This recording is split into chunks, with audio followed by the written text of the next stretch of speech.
বটৰ কণ্ঠকে ক্ষত বিক্ষত কৰিলে তোমাৰ দোকানী চৰণ সখা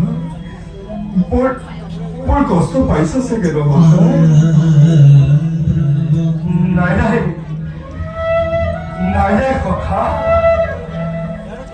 তুমি যেতিয়া মোক বন্ধু বুলি